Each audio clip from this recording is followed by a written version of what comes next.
Assalomu alaykum hurmatli YouTube ahli va Instagram ahli.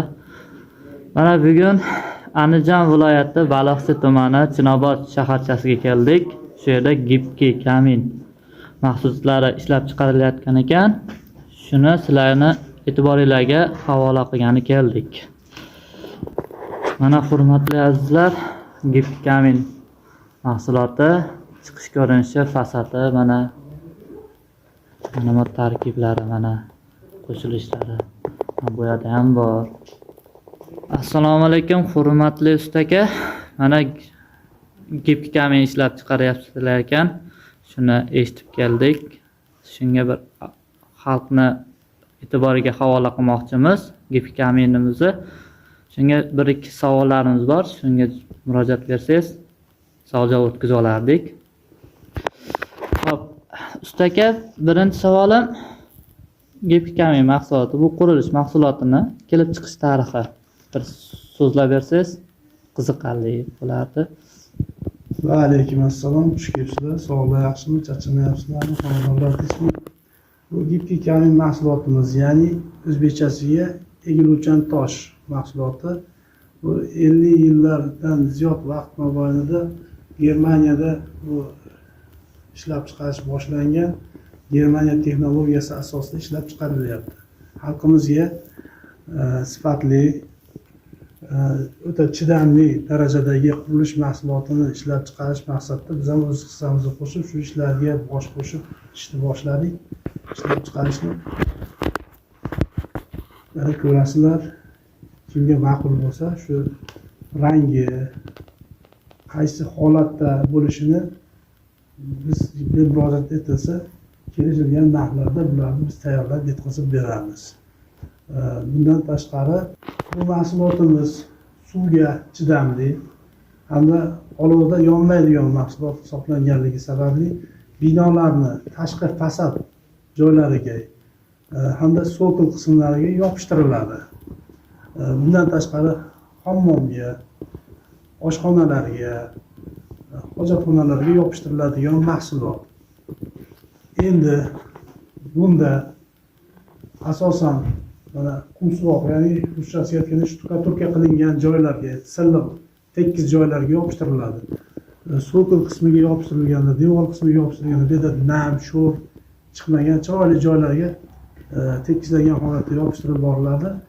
Buni kley tarkibi mavjud ximikatlarimiz bor.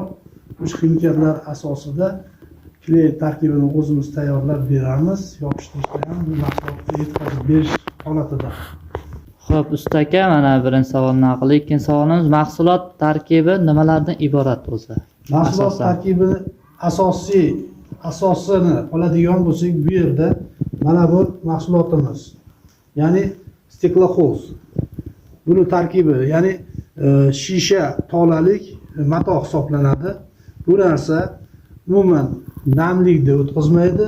Shuningdek, kley bilan nima qilgandan keyin bu devordagi yoriqlar, havoga chidamlilik darajalari juda yuqori bo'lganligi uchun shundan foydalanib kelinyapti. Buni ustiga o'zimizdagi oq marmar toshni qum qilingan holatdagi qum holatini shuni ustiga yopishtirish yo'li bilan tashkil qilinadi. O'zi bu qumlarimiz ham o'zida yaltiraydigan bir xususiyatga ega. O'sha kleylarimizni tayyorlab, shu nimaga tayyorlab beramiz. Endi buni gipki kamin deyishimizdan maqsad mana tayyor mahsulotimiz. Buni orqasi mana o'sha stekloxoz. Mana bu narsa egiluvchan. Mana ko'ryapsiz, egilishini ko'ryapsiz. Mana. Shuning uchun egiluvchan tosh deb aytiladi. Mana har xil holatlarda turibdi, mana ko'ryapsizlar. Undan tashqari ko'rgazmamizda turibdi, mana g'ish holatida. Mana. Mana bundaqangi fasonlarimiz bor, gullarimiz bor. Undan tashqari mana ozgina shulardan qilganimizda oshib qolgan tayyor mahsulotimiz shu ko'rinishi. Yopishtirilmagan holat, yopishtirilgan holatni ko'ryapsizlar mana.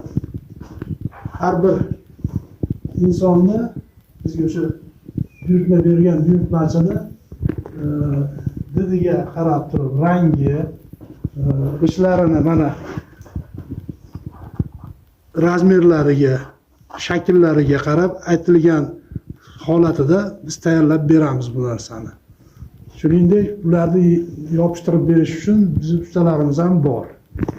Yoki o'zlarini ustalari bilan keladigan bo'lsa, ustalariga qanday holatda yopishtirib beriladi, bu narsani o'rgatamiz. Hattoki buni yopishtiriladigan kleyni biz o'zimiz tayyorlab beramiz. Bu hech qaysi bir xo'jalik mollari, magazin, do'konlarida sotilmaydi bu narsa. O'zimiz tayyorlab beramiz.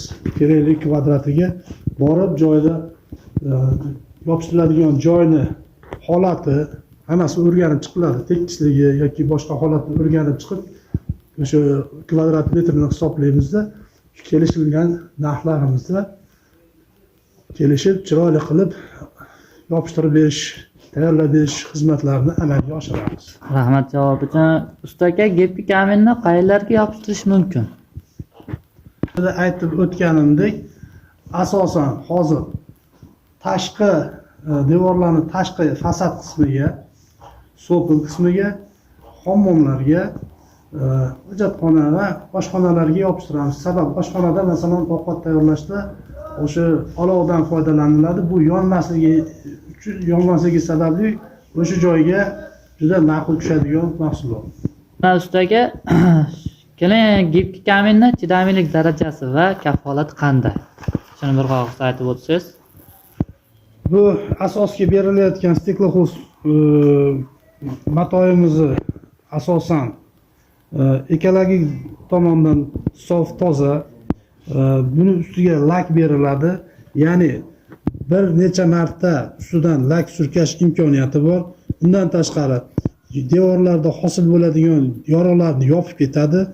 Buni qattiqligi, butligi saqlanadi. Shuningdek, olovga mustahkam, chidamlilik darajasi yuqori bo'lgani uchun shu mahsulotdan foydalanilyapti. Endi buni tayyorlaganimizdan keyin